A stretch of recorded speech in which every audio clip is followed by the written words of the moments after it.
Bonjour à tous et merci de nous avoir rejoints pour cette heure de discussion autour de ce qu'on a appelé le retour à l'entreprise. Je suis Julien Villemino, je suis dirigeant dans la société de conseil Tribe & Co et j'ai la chance aujourd'hui d'avoir comme invité Alexandre, Anne-Sophie, Aude et Michael pour discuter de ce thème-là. Je les laisserai se présenter plus en détail après. Je voudrais juste vous expliquer un peu pourquoi on le prend sous cette forme-là et pourquoi on parle de retour à l'entreprise.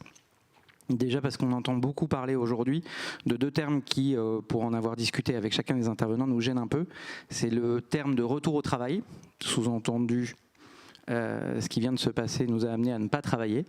Et puis le terme de retour au bureau qui, même si c'est une réalité opérationnelle à négocier, ce n'est que une question presque d'organisation et de logistique et de mode de fonctionnement en adoptant potentiellement des approches de travail hybride. Mais pour nous, le cœur de la problématique aujourd'hui, elle n'est pas là.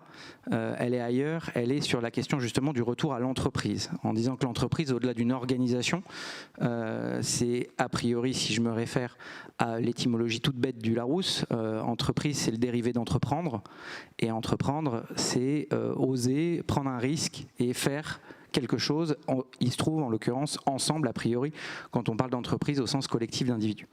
Donc on va essayer pendant une heure là, de réfléchir beaucoup plus à cette question du retour à l'entreprise plus que du retour au travail ou du retour au bureau et de voir comment une entreprise aujourd'hui, quelles questions elle se pose, quels leviers elle essaye d'activer pour justement redévelopper cette désirabilité et cet engagement de ses collaborateurs pour retourner en entreprise.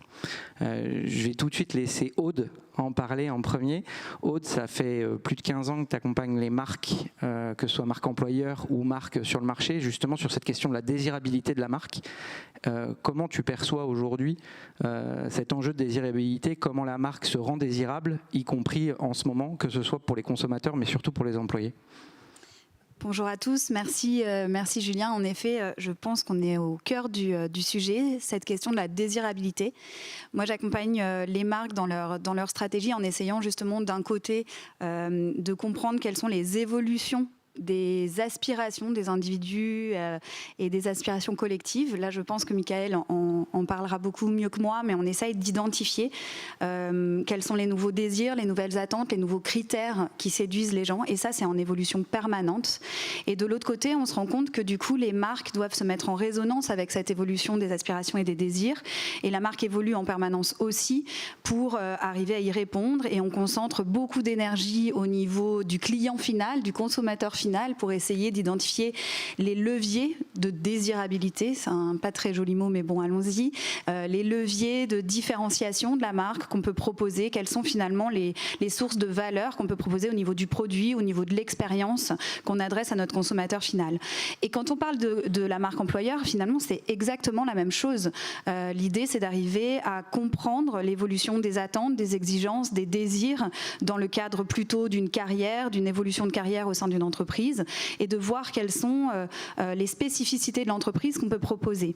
Et c'est vrai que par rapport à la crise qu'on a traversée, même si ces désirs évoluent en permanence, il y a eu quand même une accélération de ces changements, une accélération d'un niveau de tolérance complètement métamorphosé avant et après la crise. On a vécu dans nos chairs un changement de notre quotidien. Donc c'est vrai qu'on a tous expérimenté le télétravail en confinement de façon plus ou moins agréable et plus ou moins appréciable, mais on a vraiment vécu un changement dans nos chairs qui fait qu'on ne peut pas aujourd'hui parler d'un retour comme si de rien n'était. C'est absolument pas possible. Il faut arriver à comprendre comment on réinvente les modèles, comment on répond à ça et comment peut-être on essaye d'identifier donc des nouvelles sources de désirabilité au niveau de la marque employeur, au niveau de l'entreprise. Qu'est-ce qui peut inviter quelqu'un à vouloir rejoindre une aventure collective? Qu'est-ce qui nous fait dépasser la contrainte du travail pour arriver à l'apprécier et à trouver du sens et du plaisir? Et je pense qu'il est vraiment question de sens. On a vu se multiplier les reconversions professionnelles, on a vu se multiplier sur les réseaux sociaux les comptes qui dénonçaient certaines pratiques dans le monde du travail. Et on a vu finalement que derrière ces comptes, ça n'a pas seulement entraîné des points négatifs du côté RH. Ça a aussi entraîné des vrais boycotts des consommateurs de ne pas utiliser certaines startups qui ont été extrêmement ciblées, notamment sur ces comptes de balance ton agency ou balance ta startup, etc. On a vu que ça a entraîné aussi un boycott du côté de la consommation. Donc il y a une forme de porosité très très forte entre le discours corporate de l'entreprise, le discours B2C, c'est-à-dire on sait très bien que les gens n'achètent pas seulement un produit, ils achètent une culture, une capacité à s'identifier à un projet, à partager des valeurs avec la marque. Et on a besoin d'aligner un peu plus la proposition de valeur corporate, la proposition de valeur de marque au sens B2C du terme, et la proposition de valeur RH ou marque employeur. C'est vrai qu'aujourd'hui, on se rend compte qu'il y a un socle commun qu'il faut travailler beaucoup plus fortement, et je pense qu'on va en parler par la suite. C'est ce qu'on appelle le purpose, la raison d'être. Il y a tout un tas de sémantiques autour de ça, mais il y a un socle commun qui doit être travaillé beaucoup plus fortement sur les spécificités que l'entreprise peut proposer à ces différents publics qui font qu'on préfère aller chez cette marque ou chez cette entreprise plutôt que son voisin. Et après, évidemment, on l'articule avec des dispositifs de communication ou des sémantiques différentes selon qu'on s'adresse à un futur employé ou à un consommateur final. Mais ce socle, je trouve qu'il est parfois un peu délaissé et qu'aujourd'hui, on entend beaucoup de discussions sur le nombre de jours de télétravail qu'on va donner aux gens, sur le baby-foot qu'on met dans la salle de restauration ou de pause, et on essaye de un petit peu copier les prétendues sources de désirabilité de modèles comme les startups qui ont eu réputation d'être plus modernes et plus fun. On voit qu'il est très très critiqué, ce modèle aussi. Mais évidemment que là, en réaction à la crise, on doit se concentrer sur ses avantages en termes de salaire, de nombre de jours de télétravail et autres. Mais on doit aussi se poser la question de ce que l'entreprise a à proposer de spécifique dans cette aventure collective. Qu'est-ce qui fait sens et qu'est-ce qui donne du sens? On voit qu'il y a énormément de gens qui disent qu'ils sont prêts à être moins payés pour un boulot qui a du sens. Dans la vraie vie, on n'est pas sûr qu'ils le fassent, mais peu importe, il n'empêche qu'ils disent que c'est important pour eux. De la même façon, plein de consommateurs disent qu'ils sont prêts à payer un peu plus cher si un produit si une marque est en adéquation avec ses valeurs ou avec les engagements qu'il attend. Pareil, on n'est pas sûr que ce soit quelque chose qu'on fait dans la vraie vie, mais il n'empêche que ça devient des leviers extrêmement importants. Et comment, du coup, on arrive à avoir un package entre coller à des nouvelles attentes un peu structurelles et avoir des choses qui sont plus spécifiques à l'entreprise qu'on porte et aux valeurs de l'entreprise qu'on porte. Michael, tu es sociologue et tu as monté ton cabinet de conseil avec d'autres de tes comparses. Justement, j'aimerais qu'on revienne sur la question de l'entreprise au sens aussi de l'aventure entrepreneuriale, a priori collective qu'elle propose. Pourquoi aujourd'hui cette logique, cette proposition que doit faire ou réaffirmer l'entreprise vis-à-vis de ses collaborateurs est clé justement pour l'individu. Pourquoi il a besoin de s'inscrire dans une aventure? Qu'est-ce qu'il va chercher là-dedans? Et déjà, c'est quoi une aventure telle que proposée par l'entreprise? C'est une très bonne question, Julien. Malheureusement, ça contrevient un peu au brief qui est le brief initial. Tu m'as demandé d'être en désaccord avec l'ensemble des invités. Donc j'ai plutôt commencé par dire je ne suis pas d'accord avec vous. Et puis, je ne suis pas d'accord non plus avec les deux personnes qui n'ont pas encore parlé, de sorte à ce que les choses soient claires. Non, dans la pure tradition universitaire, je vais commencer par me confondre en remerciements pour les gens qui sont ici. Vous savez que je suis sociologue. Sociologue, c'est quelqu'un qui passe son temps à essayer de comprendre pourquoi les gens font des trucs ensemble, plutôt que de le faire de manière séparée, ce qu'on pourrait très bien faire. Et pendant 18 mois, on nous a retiré la société. Donc le sentiment d'utilité, il est vraiment là. Après, je suis aussi entrepreneur, comme tu l'as dit, donc ça veut dire comment on fait un truc ensemble. C'est quelque chose qui s'applique aussi à moi et aux équipes qui sont avec les nôtres. Donc merci tout d'abord. Ensuite, donc dans cette tradition de désaccord concordante, je vais prendre un peu de hauteur sur la question de l'entreprise. Je suis d'accord avec tout ce que vous avez dit, Aude.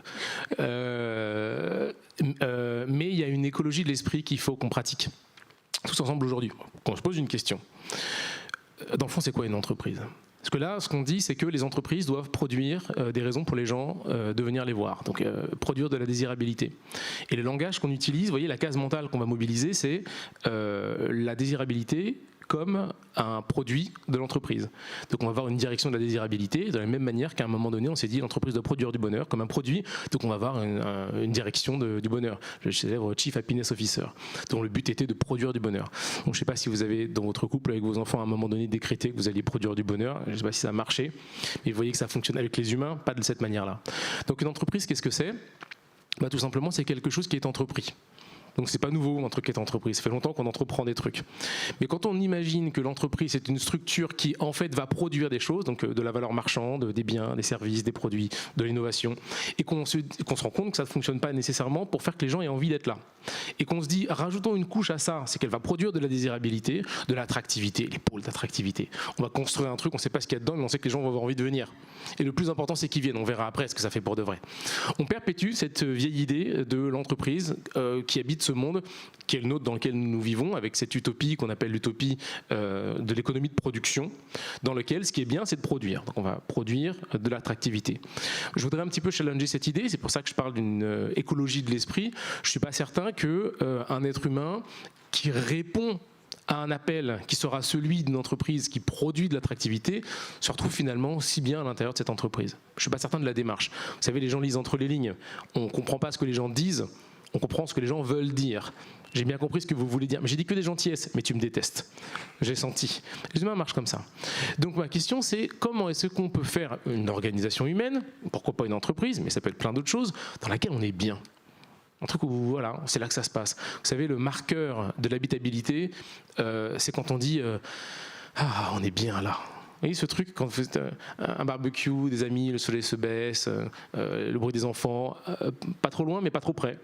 Quelqu'un a la mansuétude de vous apporter un verre de rosé, il a la bonne température, et vous vous dites on est bien là. C'est ça qu'on va chercher, dans le fond. Ça veut dire se sentir à sa place. Deux choses. La première, c'est une vieille quête humaine. Donc, c'est pas nouveau qu'on ne sente pas à sa place dans les boîtes. Les Grecs le savaient très bien. La lecture de l'Odyssée vous l'apprendra. C'est quelqu'un qui n'est pas à sa place. D'ailleurs, Sylvain Tesson dit ça très bien. Tous les malheurs du monde viennent de ne pas être à sa place. Tout le bonheur de la vie est de remettre dans son cadre quelque chose qui en a été écarté. Vous voyez, nos collaborateurs, c'est ça qu'on va faire pour aller les chercher. T'es pas dans ton cadre, t'es pas à ta place. On va leur reconstruire un cadre, et puis ils vont se retrouver bien un petit cadre avec la petite boîte. Mais finalement, c'est pas comme ça que ça se passe. Sauf que nous, on a un mot pour cette idée de cadre, qui est le mot topo, c'est topographie, c'est l'espace. Donc ce qu'on va faire, c'est qu'on va construire un espace. On va leur dire, voilà, finalement, on va t'expliquer ton job parce qu'avant, on ne te l'expliquait pas, maintenant, on va te le raconter. Et puis, on va donner un baby-foot parce que si tu as un baby-foot, tu as toutes les raisons d'être heureux quand même, finalement. Et puis, finalement, on va pourvoir à ton envie de sens. Et puis, on va faire une réflexion éthique sur qu'est-ce que l'entreprise fait, etc., etc., etc. Produire du cadre. C'est pas comme ça que ça se passe, parce qu'on lit entre les lignes. Ce qu'il faut, c'est parvenir à ce qu'il y ait un cadre. Un cadre qui soit précédent aux besoins qu'on le produise. Si dans votre couple l'amour est parti, que vous allez produire l'amour, généralement ça ne marche pas. Mais par contre, vous avez des rencontres avec des humains, ils sont évidents. Vous faites un ami, vous faites une entreprise, affectio societatis, un partenaire, quelqu'un, je monte une boîte. L'entreprise. Donc mon point est de dire, les Grecs avaient deux mots pour parler de l'espace. Topos, Kora. Kora, vous l'avez jamais entendu a priori. Topos, tout le monde l'emploie. Pourquoi ? Parce qu'on a perdu cette idée de être à sa place. Se sentir à sa place. Ce mot de Kora qu'on n'emploie pas, les géographes l'emploient. Je vous dis en un mot, ça veut dire quoi ? Être à son poste, être à sa place. Le porte-empreinte, ça veut dire quelque chose qui n'existe pas, mais quand on met son empreinte, ça reste. Donc sentir qu'il y a quelque chose qui nous attend là, qui nous permet de nous y déployer, que tous les grands cadres de la vie des mammifères qu'on est peuvent être s'amplifier. On peut considérer qu'on habite un lieu que dans la mesure dans laquelle ce lieu nous permet de nous amplifier. Si on vous dit non, en fait, ce qui nous intéresse, c'est ton intelligence, ta rigueur d'esprit, tout le reste, on va le décadrer, bah ça c'est le taylorisme. Ce qui nous intéresse, c'est le tour de main. Sauf qu'on est dans le tertiaire maintenant. Donc ce qui m'intéresse, c'est le tour d'esprit. Et puis le reste, ton inventivité, ta créativité, machin, ça marche pas. On se rend compte que ça, finalement, il veut partir. Alors on va produire de l'attractivité pour dire aux gens, on prend aussi les créatifs. Mais ceux qui, du coup, ont la rigueur, le machin, ben on va les écarter. Donc, l'idée que je voudrais challenger ici, le fond, c'est de dire, prenons un peu de distance par rapport à ce phénomène anthropologique qui est très vieux, qui sont des gens qui entreprennent des trucs et qui font des choses ensemble. Un arbre tombe sur la route, il faut se mettre ensemble pour avoir la possibilité de le relever. Voilà. Donc ça, c'est une entreprise. Nous, on a une idée de l'entreprise qui est très récente. Elle a 150 ans, grosso modo. Vous voyez que les premières entreprises qui fonctionnent très bien avec l'invention de la richesse et l'invention du philanthropisme, c'est la révolution industrielle, 1850, 1870. En fait, il n'y a rien dans l'histoire humaine. Sortons de ce cadre et posons-nous une question très simple. Les mammifères, les êtres humains qui sont là, comme espèce, quels sont les moments dans lesquels ils se disent « mais là, je suis à ma place ». Il y a un truc qui me plaît. Je sens que les cadres du monde me correspondent. Et je vais pouvoir y exercer voilà, ma destinée, mon envie, ma libido, mon plaisir, mon machin. Et si ça se trouve, ça va se transformer en une activité productrice ou une activité reproductrice. Je parle des couples depuis tout à l'heure, mais ça marche aussi. Et là, Marc sera content. parce qu'on aura fait le truc. Mais nous, on a pris le truc inverse. Vous allez être producteur et producteur, et puis on va trouver des cadres qui vont vous permettre de.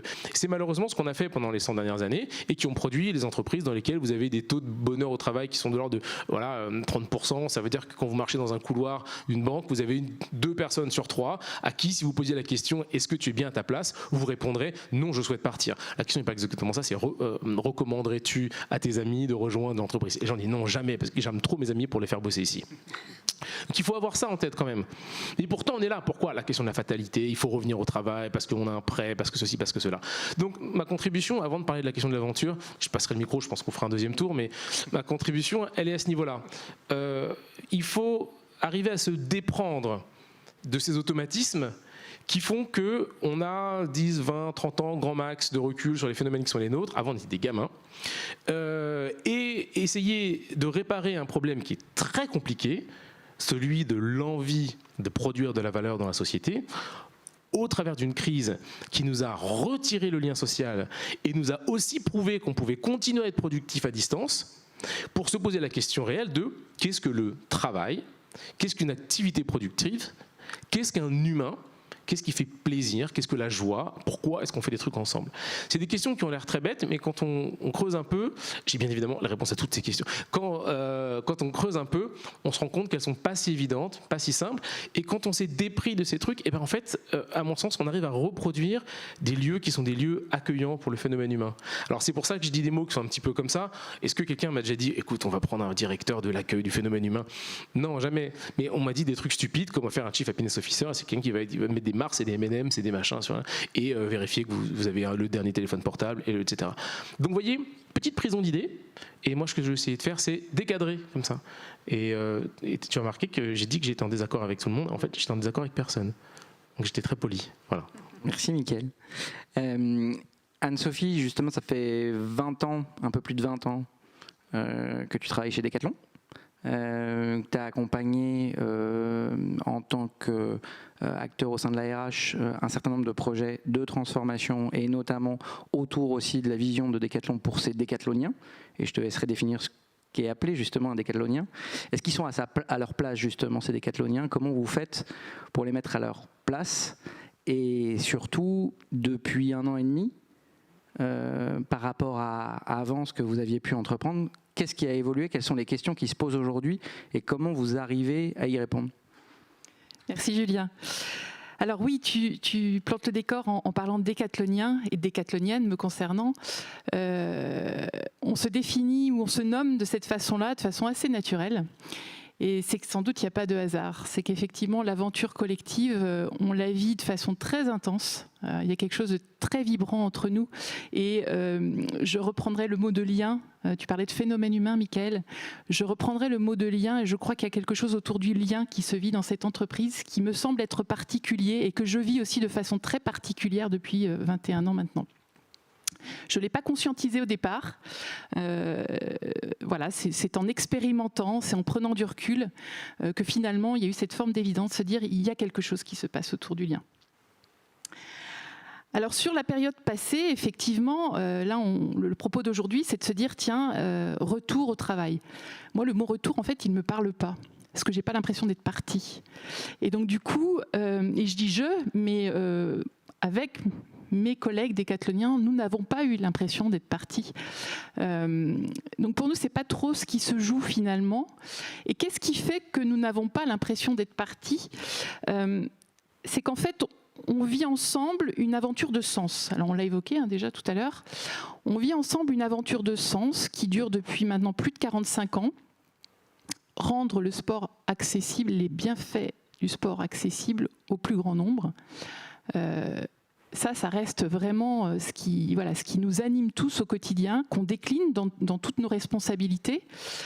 Et c'est vrai que voilà, on s'anime assez naturellement autour de tout ça. Et donc c'est en effet une aventure de sens qui nous relie d'abord. Et je vous expliquerai après un petit peu plus, de façon un peu plus détaillée, néanmoins ce qui nous manque aujourd'hui. Et puis au-delà d'une aventure de sens, c'est aussi une aventure humaine que nous vivons grâce à une approche managériale, historique, culturelle, que l'on nomme un management responsabilisant. Alors, on le décline sous le format du self-management, du leadership for all. En tout cas, ce qu'on entend nous par là, c'est l'idée que chacun peut être acteur, quelles que soient ses responsabilités. Et donc ça, c'est aussi un des piliers forts qui a fait que pendant cette période, chacun finalement a continué à se sentir acteur. Voilà, donc 2 piliers forts. Alors je vais rentrer un petit peu dans le détail sur d'abord l'aventure de sens. L'aventure de sens, c'est quoi pour nous ? Je vous ai parlé effectivement du sens qui nous animait historiquement, qui a un petit peu évolué. Et il a un petit peu évolué sous la pression des collaborateurs qui ne s'en satisfaisaient plus aujourd'hui. Il y avait une notion d'utilité qui émergeait fortement, qui n'était pas suffisamment lisible. Donc, ce qui était notre sens est devenu notre mission. Et on a rehaussé le sens autour d'être utile aux gens et à la planète. Alors, on l'a rehaussé, mais pour nous aujourd'hui, ce n'est pas encore suffisant. Et je vous le dirai plus en détail après pourquoi. Comment ça s'est matérialisé, cette aventure de sens ? Comment ça a pu se rendre visible ? On a vécu aussi historiquement des processus successifs de vision d'entreprise, qu'on disait vision à 10 ans, donc successivement depuis 1976. Et la dernière, le dernier exercice de vision qu'on a vécu en 2016, donc 2016-2026, a été assez structurante. C'était un changement de gouvernance en même temps pour nous. Donc ça a été un élan de fond qui a permis aussi d'aller un peu plus loin autour de cette notion de sens. Et puis assez vite, contextuellement, on s'est dit, mais en fait, une vision figée, ça n'a plus de sens. Donc revenons dessus, et au lieu de parler de vision, parlons de rêve commun. Et la notion de rêve commun, elle a aussi cette vertu de relier encore plus, d'aller chercher aussi dans la dynamique émotionnelle mobilisante. Et de ce fait, voilà, elle nourrit le lien. Donc on s'est attelé à un rêve commun, et là on s'est dit, on ne va pas réserver ce rêve à nous, collaborateurs décathloniens. Nous, on a envie de vivre Décathlon de façon très ouverte. Donc on parle chez nous d'écosystème ouvert. Et donc nous, aujourd'hui, le décathlonien n'est pas qu'un collaborateur. Le décathlonien est un member. Un member, c'est quoi pour nous ?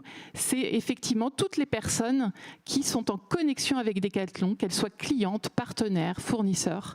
Et l'idée, c'est de vivre vraiment en écosystème ouvert pour que ce lien puisse aussi se nourrir à tous les étages. Donc ce rêve commun, on l'a co-construit avec les collaborateurs, mais aussi avec nos clients, avec nos partenaires, avec les institutions, avec les organisations, voilà, qui sont partie prenante dans nos activités. Et de ce rêve commun a émergé 5 causes qui sont les suivantes et qui viennent nourrir justement ce sens, cette utilité dont on a tous besoin pour contribuer. La cause de la santé, la cause du transport, de la mobilité douce, la cause de la vie locale, de la proximité, la cause du côté régénératif et enfin la cause de l'inclusif. Et donc, on s'est dit que ces 5 causes-là, c'est celles sur lesquelles nous sommes en attente en tant que collaborateurs, en tant que décathloniens collaborateurs, mais aussi sur lesquelles nos clients sont en attente, pour lesquels nos clients sont en attente, nos fournisseurs, nos partenaires. Et donc on va construire ensemble autour de ces 5 causes. Et ça, c'est extrêmement mobilisateur. Puis au-delà de ce rêve, on s'est dit, ce rêve, il faut que ça reste pas qu'un rêve, quoi. Comment on fait pour le mettre en œuvre ? Et donc on a décidé de se dire, on va finalement s'accrocher à un rêve permanent qu'on va appeler le co-evolve, la coévolution permanente autour de ce rêve. Et on en était là au moment où effectivement la crise du Covid est arrivée. Alors, on était déjà accroché à ce rêve, on était déjà accroché à ces premières déclinaisons dans nos responsabilités. Ça avait déjà un effet mobilisateur, ça avait déjà aussi, c'était fortement relié aussi à nos valeurs de générosité, d'authenticité, de responsabilité, de vitalité, c'est nos 4 valeurs. Et donc voilà, ce cadre, tu parlais de cadre, Mickaël, tout à l'heure, ce cadre déjà était suffisant déjà pour poursuivre dans cette période chahutée. Par contre, effectivement, nécessaire, suffisant, Mais voilà, au cours des 18 mois, il a manqué quelque chose. Il a manqué quelque chose. Un niveau d'exigence supplémentaire, en fait, a été exprimé par les collaborateurs et l'ensemble de nos partenaires. Et ce niveau d'exigence, il était autour de quoi? Il était autour de la notion d'alignement. On l'a évoqué aussi tout à l'heure. Se dire que finalement, voilà, cette période un petit peu chahutée nous mettait aussi face à des paradoxes et les amplifiait. Et donc ça a créé de l'inconfort. Alors bien qu'on était tous encore embarqués dans l'aventure, qu'on avait envie de faire corps ensemble face à la difficulté et de traverser tout ça, il nous manquait parfois de la cohérence, de l'alignement sur certains sujets qui étaient mis en exergue par cette crise. Et donc on s'est dit, il faut qu'on fasse un pas de plus. C'est un signal faible qui est nécessaire à saisir pour aller encore plus loin. Et donc l'idée là, la grande question qu'on s'est posée et qui reste encore à résoudre et qui est en cours, et Michael sourit parce que je sais qu'il est impliqué sur le sujet, c'est effectivement quelle contribution, la question qui s'est posée à nous, c'est quelle contribution sociétale fondamentale va-t-on pouvoir résoudre ensemble? Et au-delà de ce qu'on a pensé nécessaire comme contribution de sens, comment on peut aller vers quelque chose de vital pour nous tous, humanité?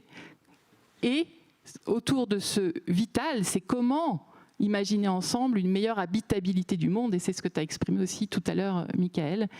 Et donc comment, nous, on va pouvoir se mobiliser avec le sujet du sport autour de cet enjeu-là. Et nos collaborateurs décathloniens sont extrêmement en attente d'explorer ce sujet-là. Alors on l'a nommé Fuse, ce sujet-là. C'est vraiment cette idée de comment on peut encore décoller plus loin, plus vite, je ne sais pas, mais en tout cas plus loin, plus haut, plus vertueusement encore.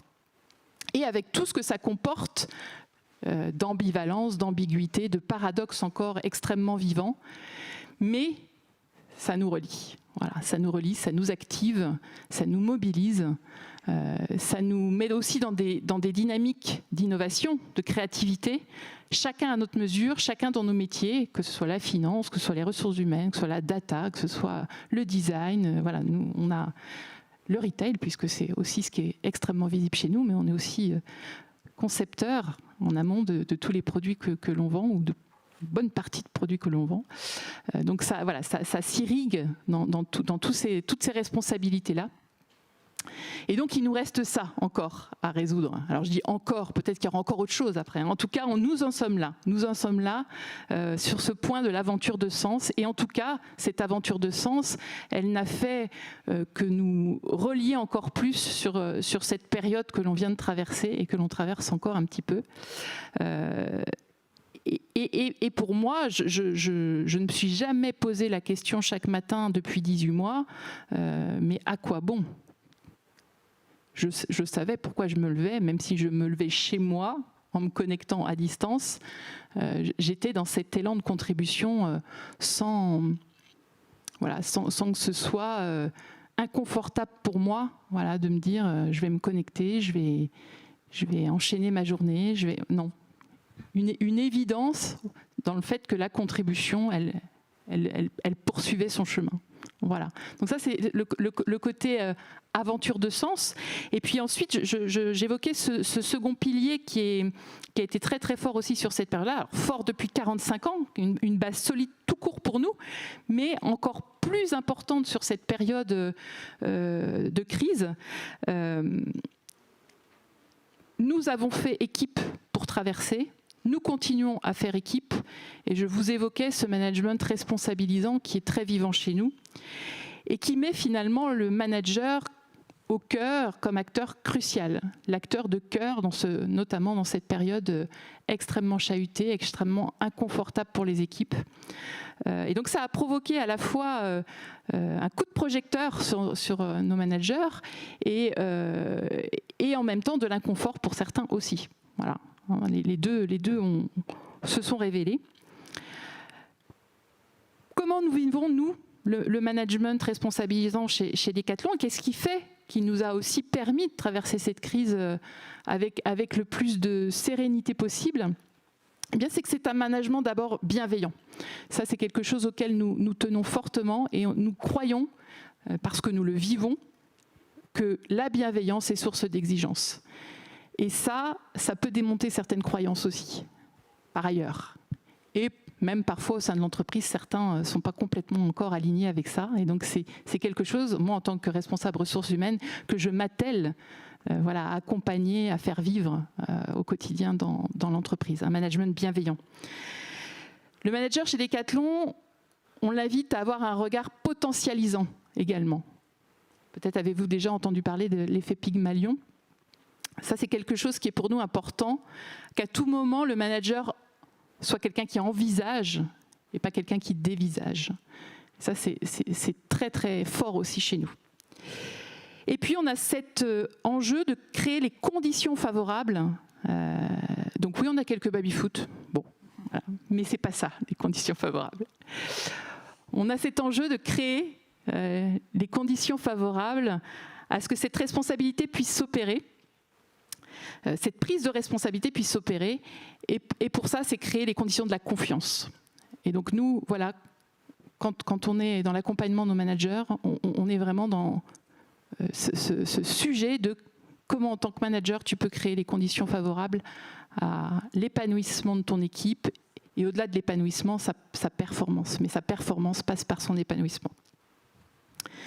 Et puis on a un autre sujet qui est aussi, je vous parlais de paradoxe tout à l'heure, qui est détricoter constamment aussi les paradoxes face auxquels on se trouve. Et détricoter, ça veut dire quoi? Ça veut dire d'abord en prendre conscience, et donc c'est pas toujours évident d'en prendre conscience.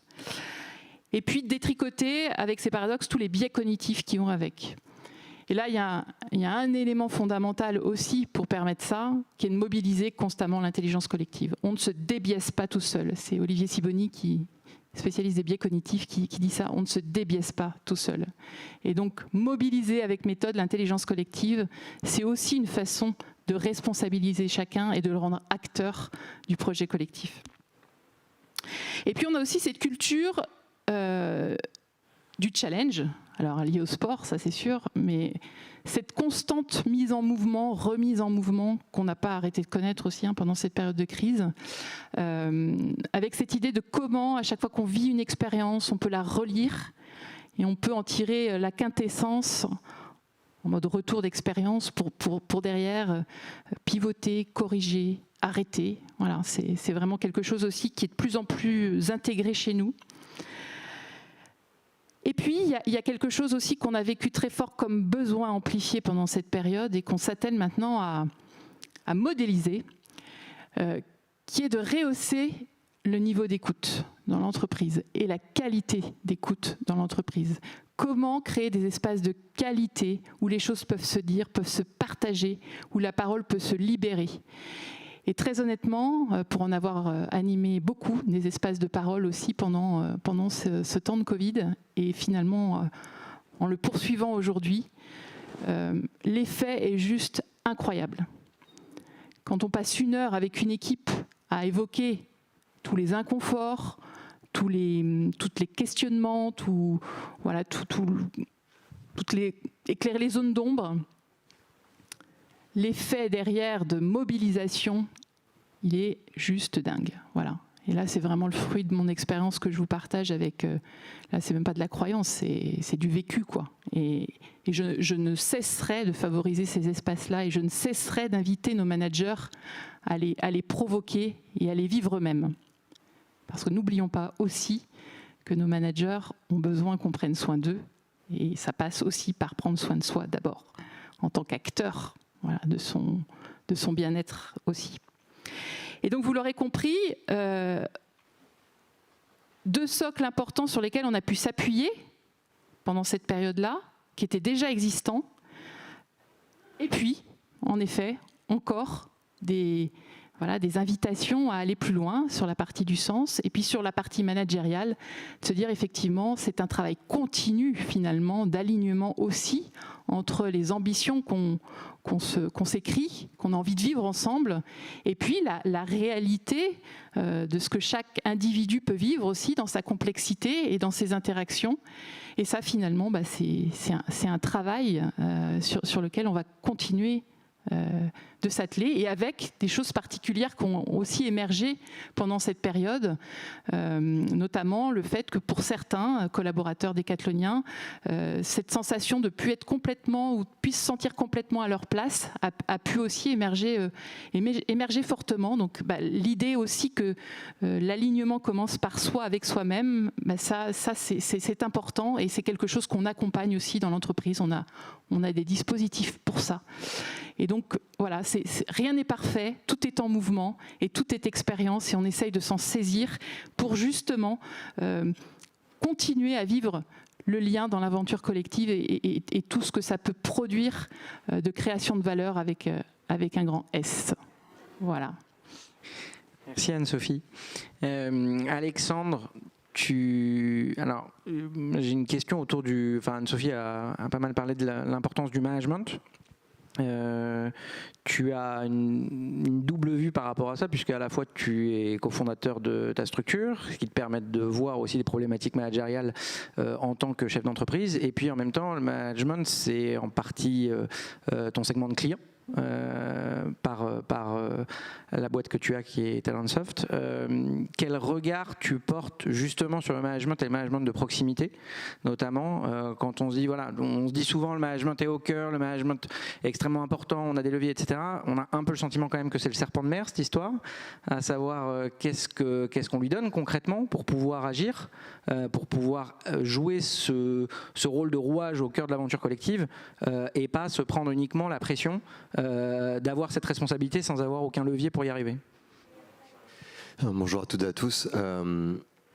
D'abord, moi, les deux mots qui me venaient un petit peu en vous écoutant, je me dis, moi finalement, je dois pas avoir de chance. Alors, je fais plus partie de Talentsoft, a été vendu au mois de juillet. J'ai cofondé cette entreprise en 2007 avec 3 associés. Quand je suis parti, on était plus de 600. Et moi, j'ai vécu un grand alignement.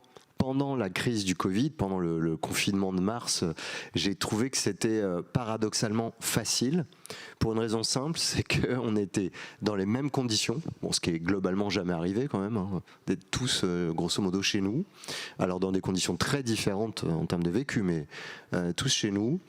On avait un même but qu'on avait affiché, c'est qu'on rentre à 600 dans la crise, on ressorte à 600 de la crise. Donc c'était la priorité des priorités. Avec une deuxième priorité, c'était de voir comment on pouvait aider nos clients, sachant que nous, on n'était pas dans l'hospitalier. Donc, on a un logiciel RH où on aide au recrutement. Je ne vous cache pas qu'il y en avait assez peu. Évaluation, formation. Alors, formation, on s'est dit, tiens, peut-être on peut former les aides-soignants, on peut former, donc dans le milieu hospitalier, il y avait énormément de choses à faire. Donc, on a créé des modules de formation et autres. Donc, tout le monde très aligné là-dessus, en disant, le chiffre d'affaires... espérons que ça ne va pas s'écrouler. J'ai eu super peur en tant que chef d'entreprise. Pour la première fois de ma vie, en 20 ans d'entrepreneuriat, je me suis dit, tiens, c'est marrant là, en fait, tout peut s'écrouler. Alors, effectivement, par rapport à ce que vous disiez, le côté, oui, nos vies ont été remises en cause. C'est sûr que quand on est entrepreneur et que pour la première fois, on se dit, j'ai peut-être fait tout ça pour rien. Oui, effectivement, ça fait revoir quelques objectifs. Alors tout ça, finalement, c'est très bien passé. Mais le retour, je ne sais pas si on peut parler de retour ou pas, mais en tout cas, je pense au premier déconfinement. Moi, ça ressemblait un peu aux fourmilières. Vous savez, quand on voit les fourmis s'agiter, quand on est gamin, on les voit, c'est super aligné, c'est beau, super ordonné. Puis quand on est gamin, on prend un caillou, on le jette au milieu, et on voit les fourmis s'agiter dans tous les sens. Là, c'est un chaos. Alors moi, c'était juin 2020, quoi. C'était vraiment ça. Parce qu'autant on était tous super alignés quand on a démarré, autant la sortie, voilà. Ça veut dire quoi du coup est-ce qu'on doit revenir au bureau? On ne doit pas revenir. En tant que chef d'entreprise, moi ça a été incroyablement dur. Parce qu'on fait revenir les gens, on dit vous êtes vraiment des irresponsables. Alors qu'il y a toujours le Covid et tout, vous allez faire revenir les gens au bureau, vraiment bande de salopards. Bon, ok. Bon, faut que les gens restent chez eux. Mais vous vous rendez pas compte. Mais les gens, ils n'en peuvent plus d'être chez eux. Il faut qu'on revienne au bureau. Bon. Alors, moi, j'ai vécu ça les 12 mois qu'on suivit, où je me suis dit, j'aimerais pas être président, quoi. Parce que du coup, juste sur 600 personnes, on n'y arrivait pas. Et là-dessus, pour revenir à ta question des managers, là, c'était génial. Parce que en tant que dirigeant, on n'était pas forcément d'accord. Moi, j'étais en gros pour foutre la paix aux gens, en disant, c'est quoi, ils se sont bien organisés pendant 2 mois, on va laisser s'organiser, ceux qui veulent venir, ils viennent, ceux qui ne veulent pas venir, ils viennent pas. Oui, mais alors bon, ceux qui viennent, ils vont peut-être trouver personne au bureau. Alors du coup, il faut faire venir les autres, ou alors il faut que personne vienne. Bon, bah ça vous connaissez par cœur, hein, je ne vais pas m'étendre, je pense que c'est ce qu'on vit à peu près depuis 12 mois. Le problème, c'est on dit quoi aux managers ? On sait que nous, on avait des actionnaires, donc a priori, comme dit l'expression, les affaires continuent au riz d'aboutir. Donc Goldman Sachs, ça a beau être un monstre d'empathie, ils avaient quand même envie que le chiffre soit à peu près là. Hein. Donc il faut continuer. Hein. Ils nous ont pas dit, vous savez quoi les gars, arrêtez, tout ça n'a aucune importance. On va réduire le chiffre d'affaires par 3, puis ça fera très bien, quoi. Donc bon, on a à peu près maintenu les mêmes enjeux. De l'autre côté, je rejoins tout ce qui a été dit avant, on est quand même pas trop débile, donc on avait assez bien compris qu'on pourrait plus demander aux gens plus jamais de refaire la même chose.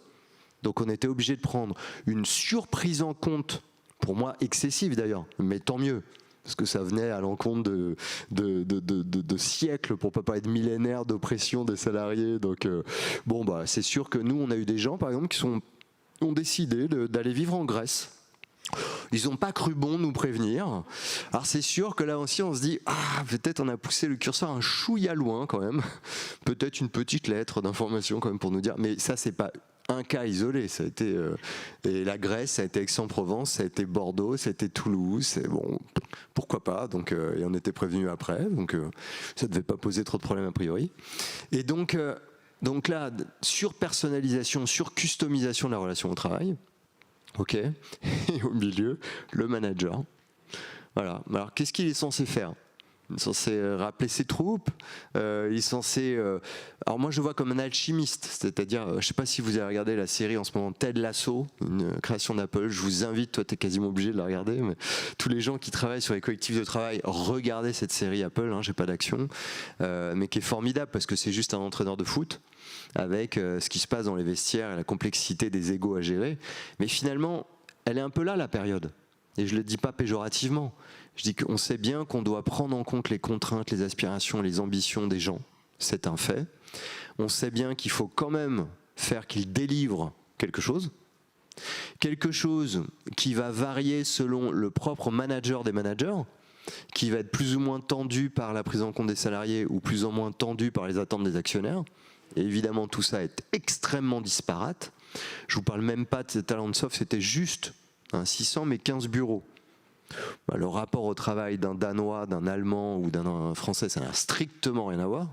Et ils partaient déjà pas du même endroit.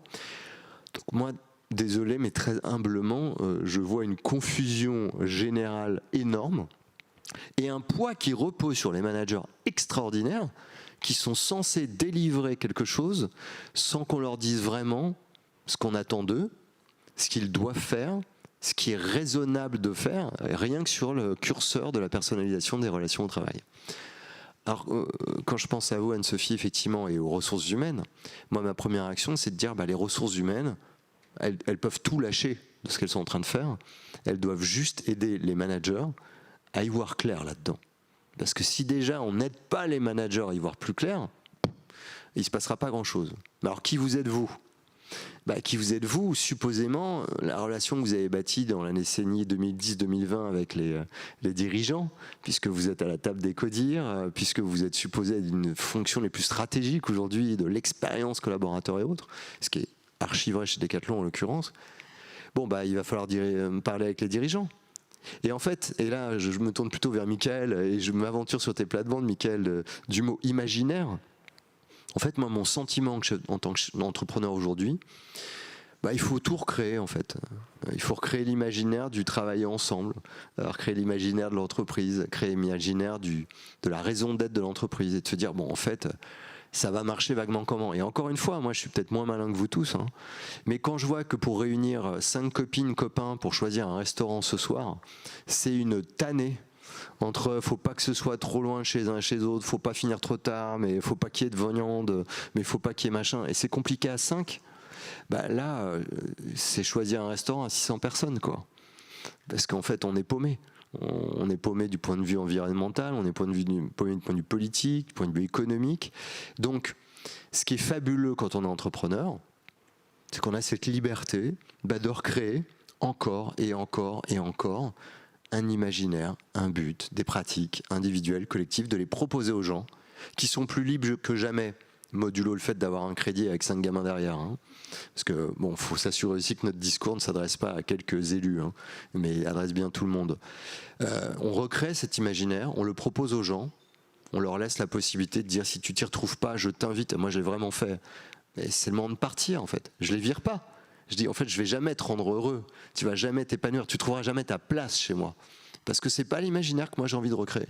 Et en fait, je pense que ce qui est extrêmement dur aujourd'hui et magnifique quand on est un vrai entrepreneur, c'est que je pense qu'on ne maintient jamais une culture. On maintient jamais des pratiques. En fait, on passe son temps à les péter et à les recréer dans des environnements différents. La question des managers, elle se pose, moi depuis que je suis gamin, on dit qu'ils sont au cœur. Le management par projet, depuis les années 90, j'entends que ça. Ce qui change, c'est les contextes. Donc c'est vrai que c'est les mêmes problèmes, il y a une notion de répétition de tout ça, mais dans un contexte qui est quand même franchement inédit. Et donc ce qui est intéressant, c'est de se dire on va recréer tout ça avec les bonnes volontés des uns et des autres. Si on a vraiment à cœur, je vous rejoins aussi complètement sur la notion d'écoute, d'écouter qui on a autour de soi, qu'est-ce qu'on peut faire avec les gens qui sont là. Je pense que ça peut être fabuleux. Si maintenant on veut imposer les choses parce que, et je l'ai vu, hein, et je ne juge personne, à 50 piges, alors qu'on est censé être un peu plus tranquille, jouir de ses pratiques, de son expérience, et qu'on se dit, merde, faut tout recommencer, faut que je réapprenne tout, faut que j'arrive à manager dans cet environnement-là, mais j'en ai pas envie. Donc évidemment que je vais faire revenir les gens au travail. Je ne sais même pas si j'aurai la capacité de me réinventer. Donc évidemment que je vais imposer des choses. Et c'est toutes les tensions qu'on connaît. Mais si on a l'humilité, la vulnérabilité de dire bon franchement je sais pas où on va aller, j'ai jamais vécu dans cette période comme personne, on va essayer de recréer un truc qui corresponde à tout le monde, sachant que j'ai quand même les actionnaires sur le dos et que je veux bien parler de RSE, de purpose et tout ce que vous voulez, mais genre, le monde de la finance ça vous aura pas échappé, c'est pas transformé quand même du jour au lendemain. Donc à partir de ce moment-là, faut recréer quelque chose qui économiquement ait quand même un peu de sens, mais que économiquement on n'arrivera pas de toute façon à livrer l'attendu si on violente les gens et on respecte pas leurs attentes. Donc c'est cette période très fragile, très vulnérable, très yin hein, finalement du point de vue oriental, très dans l'écoute, l'ouverture. Maintenant, levez la main ceux qui ont été formés à ça dans les grandes écoles où vous voulez. Personne n'est formé à ça. Si vous avez fait de l'aïkido, tant mieux pour vous, ça doit rappeler quelques vagues souvenirs. Mis à part ça, ou de la danse orientale. Mais enfin, on parle de ça là, à Bercy, c'est très cool, mais moi, on m'a jamais formé à ça de ma vie, quoi. Donc je crois que la question, elle est là, et qui est une question politique, ça va être les présidentielles. J'espère qu'on va entendre parler de tout ça, de comment on se réouvre les chakras et on remet un peu les compteurs à zéro, parce que sinon, sincèrement, pour citer Gilles Lelouch dans Le Grand Bain, c'est un peu faire rentrer les carrés dans des ronds, quoi. Donc moi je crois que tout ça, je dis pas du tout de façon alarmiste, je suis un éternel optimiste, hein, Mickaël me connaît, j'ai super envie de prendre part à tout ça. Mais si quand même on n'est pas un peu réaliste sur ce constat-là et sur le fait qu'en fait il n'y a rien qui est gaulé pour faire rentrer les carrés dans les ronds aujourd'hui, on va se prendre encore un mur, quoi. Donc je crois que c'est cette question qui est posée et pour ça que je pense qu'effectivement l'écoute, l'humilité et puis le pas à pas devraient avoir cours plus que jamais, quoi. Tu parlais de recréer un imaginaire ou en tout cas de le faire évoluer, l'imaginaire de l'entreprise. Première réaction que j'ai par rapport à ça, c'est de me dire, ok, tu parles aussi avec une expérience d'une structure de 600 personnes, avec cette flexibilité qu'on peut imaginer sur certains éléments, cette souplesse, même si 600 ça commence à être gros. Relatif, mais voilà, on sait que c'est une problématique aussi qui est vraie dans des structures très significatives, très anciennes, très ancrées. Et tu parlais du fait que oui, la culture évolue, on ne peut pas la garder, mais pour autant, à certains moments, tu sens que c'est quelque chose qui est un héritage, quoi. Changer un imaginaire et faire évoluer, je me tourne vers toi forcément, Mickaël, ça veut dire quoi concrètement, et surtout est-ce que vraiment c'est quelque chose qui est possible dans une entreprise aujourd'hui tout en ayant les injonctions sur le fait que les affaires fonctionnent, quoi, et qu'on ne met pas en risque ça? Alors, j'ai une bonne et une mauvaise nouvelle. La mauvaise, non, ça n'est pas possible. On ne change pas un imaginaire. C'est l'imaginaire qui vous change. En réalité, nous sommes mus, nous, par un imaginaire. Marx appelait ça un principe, Foucault appelait ça un épistémé, prenez le mot que vous voulez. C'est un ensemble d'images, et capitale pensée de l'homo sapiens, nous, est mu par ces images. Donc lorsque vous marchez dans la rue, que vous voyez quelque chose, vous lui donnez du sens au travers de ce capital d'images. Et la pensée est un phénomène très tardif humainement. Donc on imagine avant que de penser. Ça veut dire que l'imaginaire, c'est ce qui nous façonne. Donc notre prise sur l'imaginaire voudrait dire qu'on sorte de notre imaginaire pour changer notre imaginaire. Et on ne peut pas sortir de notre imaginaire parce que sinon on n'a rien. Donc en fait, c'est un serpent qui se mord la queue. La mauvaise nouvelle, on ne peut pas changer un imaginaire. La bonne nouvelle, c'est que l'imaginaire change. La collectivité des humains change d'idées, de principes, d'épistémés. Un truc qui était très cool, comme par exemple pincer les fesses d'une femme dans les années 80 dans une entreprise, est devenu beaucoup moins cool aujourd'hui, vous avez remarqué. Et si vous essayez de le faire avec l'imaginaire des années 80, vous vous rendez compte que ça ne marche pas très bien. C'est la porte directe, MeToo, et c'est terminé. Et c'est la preuve que les imaginaires aussi progressent, qu'il y a des trucs qui ne sont pas forcément changeants, mais qui vont dans la bonne direction. Rien de pire, néanmoins, que de se retrouver muré à côté de son époque. On n'a pas pigé que l'imaginaire change. On a le jean rouge lorsque c'est la mode du jean taille basse. Vous sortez dans la rue, vous dites « flûte, je suis en train de passer à côté du monde ». Ça, c'est un mot, ça s'appelle être un bon contemporain.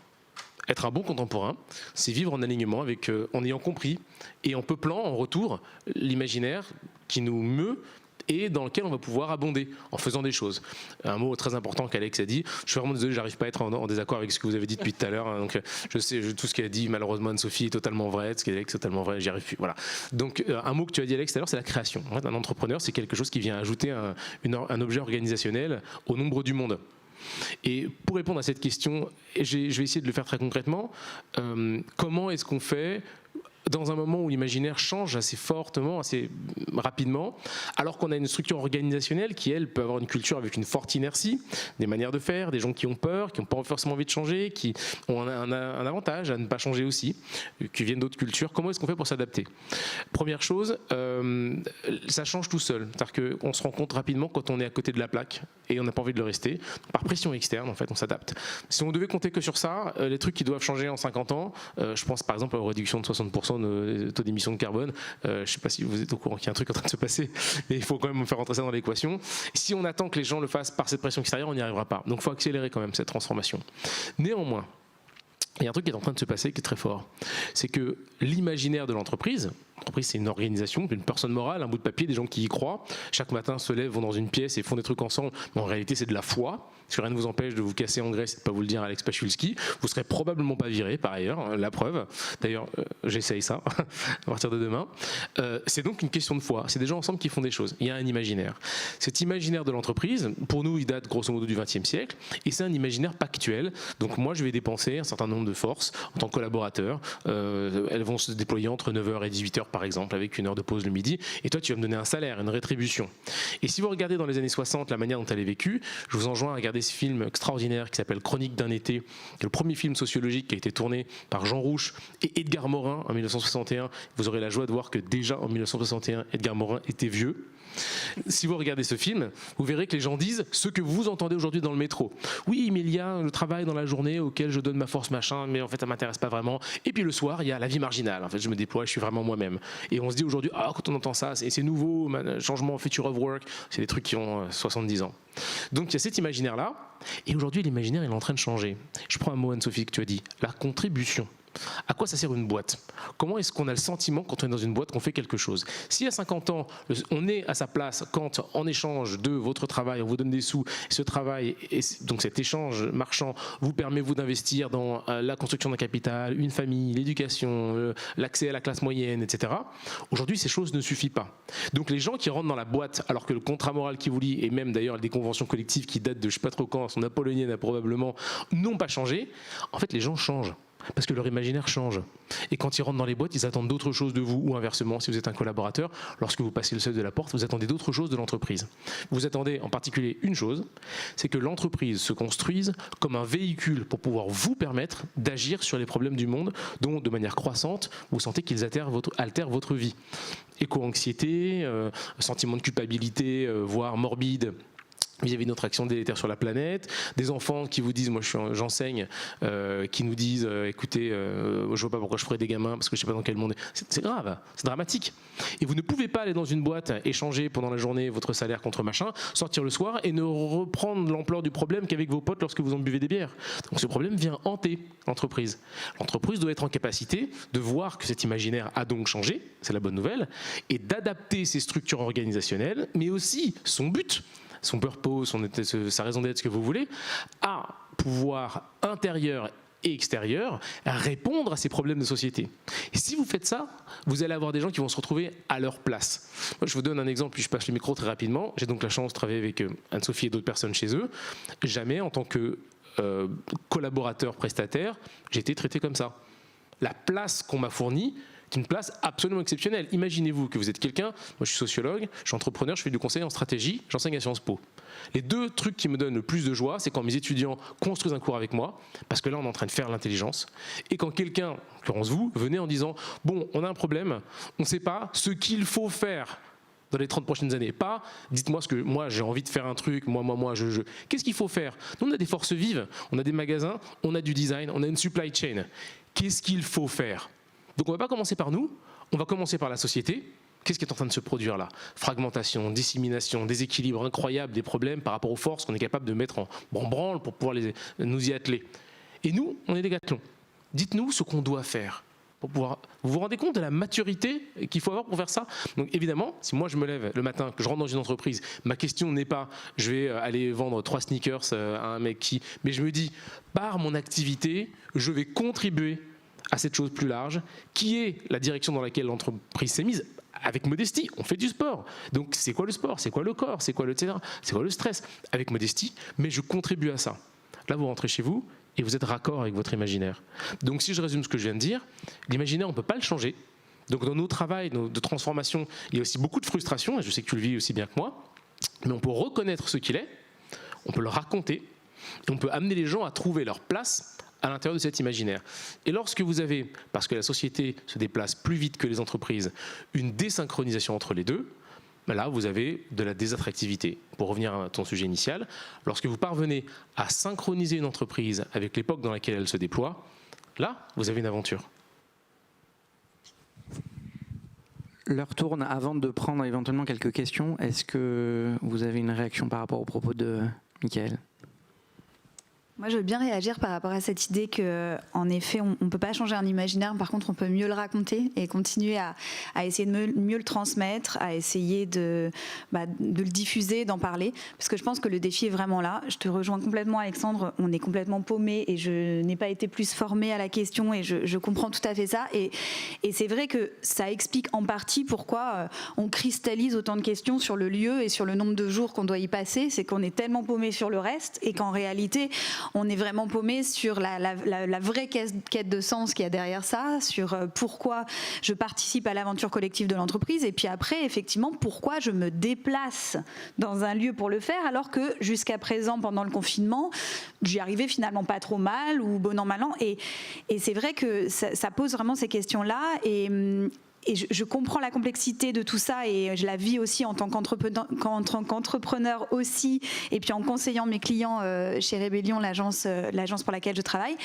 On a cette difficulté d'un contexte complètement hors norme et en même temps qui vient juste au moment où on est monté en puissance sur l'exigence un peu sociétale de cette quête de sens. C'est-à-dire qu'on demande aux entreprises et aux marques d'avoir un imaginaire ou d'avoir une proposition carrément d'un futur meilleur. On ne leur demande pas juste de pourquoi je me déplace pour aller travailler, on leur demande de sauver le monde ou en tout cas de participer à une vision du futur qui soit désirable et qui soit celle que j'ai envie de partager ou dans laquelle j'ai envie de m'inscrire en tant qu'employé.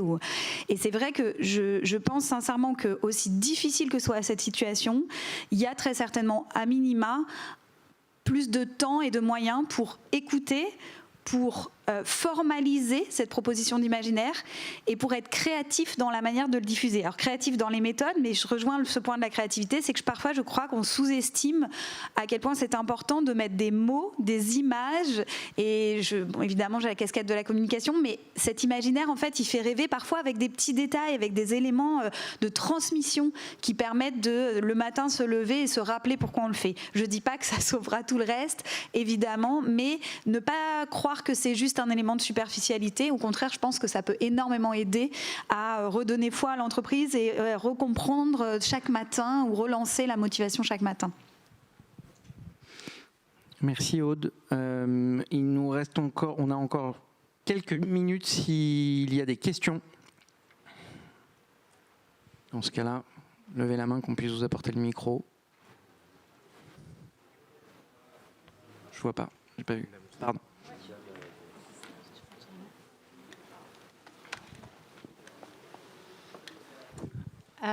Merci pour cette intervention qui est très riche. J'ai bien aimé tous vos avis et toutes vos différentes approches. Mais je reste quand même inquiète en me disant sur le comment. Parce que quand on vous écoute, on entend ce qui se passe chez Decathlon et qui est un peu l'application parfaite de ce qu'on lit de mieux en best practice. Et sur une entreprise qui a quand même à rendre son résultat, à avoir des chefs d'entreprise avec lesquels je discute qui sont assez désarçonnés aussi, hein, en se disant j'ai mes chiffres à sortir, je suis dans l'industrie manufacturière, etc., etc. On ne va pas changer tout ça demain, même si la société le demande, même si c'est l'évolution du monde, et avec in fine une remise en question fondamentale de l'entreprise, comme le disait Michael, en disant c'est assez récent cette affaire-là. Et demain, à quoi servira une entreprise dans le cadre de la digitalisation émergente? Parce que il y a un sujet que vous n'avez pas abordé, c'est aussi la compétitivité de l'individu par rapport à la machine, l'évolution de toutes ces tendances, tout arrive en même temps, mais un petit peu, votre avis de comment adresser tout ça. Que ce soit l'environnemental, le digital, le well-being, etc., etc. C'est une agrégation d'une complexité, je pense qu'on n'a jamais vu jusqu'à présent. Et de façon concrète, où commencer pour des entreprises qui font, j'en sais rien, entre 200 et 3000 personnes et qui n'ont pas nécessairement une infrastructure du type de celle de Decathlon, mais c'est bien dommage pour elles. Bon, en une minute, et ce sera ma conclusion, le temps passe, moi c'est de jouer la confiance. En fait, la seule chose que je peux préconiser, c'est de faire confiance en l'occurrence aux managers de proximité, qui sont ceux qui connaissent le mieux les gens avec lesquels ils travaillent, et de ne pas viser une symétrie organisationnelle absolue.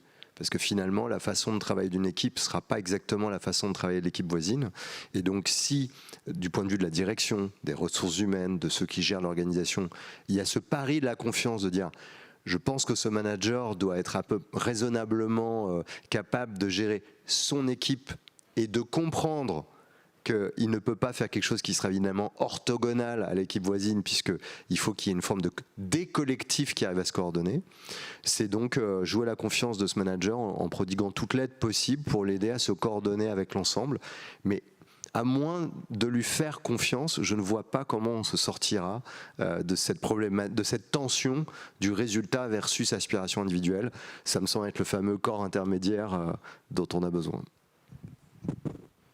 J'ai envie juste d'abonder en effet sur le sujet de la confiance. Alors ça peut paraître peu concret et pourtant ça l'est en fait. C'est-à-dire que créer les conditions favorables de la confiance, ça passe par des gestes du quotidien, des attitudes. Et nous, en tant que responsables ressources humaines, c'est ce qu'on accompagne en proximité auprès de nos managers. Et je te rejoins Alexandre, l'enjeu de faire confiance à ces managers intermédiaires, c'est aussi jouer la carte de la responsabiliser. Et donc, voilà, ça c'est quelque chose que nous, on essaye de faire vivre et de créer les conditions pour le faire vivre. Et c'est assez concret. De vous donner une espèce d'astuce qui est sous la forme d'une question, en réalité. C'est rare de rencontrer des gens qui sont vraiment méchants. Les vrais salauds sont rares, vraiment. Si vous en trouvez un, gardez-le. La plupart du temps, vous rencontrez des gens empêtrés dans des évidences. On agit comme ça, par inertie, la balle a été lancée à un moment donné. Donc si quelqu'un vous dit « oui, mais il faut que je fasse mes 12%, il faut que je fasse mes 12%, vous essayez, vous posez cette question très simple. Pour faire ces 12%, tu vas mettre en branle un certain nombre de moyens. Oui, pourquoi? Car la fin justifie les moyens. Posez la question, mais si la fin justifie les moyens, qu'est-ce qui justifie la fin? C'est une question très simple. Vous allez voir les discussions qui vont ouvrir comme ça, le truc qui va se tirer, et à un moment donné, vous allez changer la personne qui est en face de vous. C'est une question très simple, très très simple. Mais un philosophe norvégien qui s'appelle Arne Næss, dans les années 60, est le père de l'écosophie et de l'écologie profonde. Et si vous voulez lire, il a publié un livre qui s'appelle Écologie, communauté, style de vie, aux éditions Dehors, qui est un recueil de travaux qui ont maintenant 70 ans. Mais il dit cette phrase très simple. Nous devrions être en mesure de répondre à toutes les questions qui nous seraient posées sur les motifs de nos actions. Aujourd'hui, c'est très difficile. On agit beaucoup par automatisme. Si vous vous posez les questions, vous allez vous rendre compte que peut-être vos actions, c'est pas tenable en réalité. Et tous les gens qui sont ces non méchants sont en fait des gens qui agissent par automatisme. Quand vous enlevez les automatismes, vous avez de la réflexion, vous vous rendez compte que ça marche pas. Et il n'y a rien de pire qu'un être humain qui se rend compte de sa propre contradiction. Il est vexé comme un pou. Et donc, si vous vexez les dirigeants, généralement, ils changent de chemin. Donc, ma stratégie, c'est ça.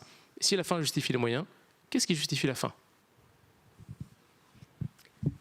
Merci beaucoup. On a dépassé le temps. Merci pour votre attention, votre écoute. Et on vous souhaite une très bonne après-midi au Big. Merci beaucoup.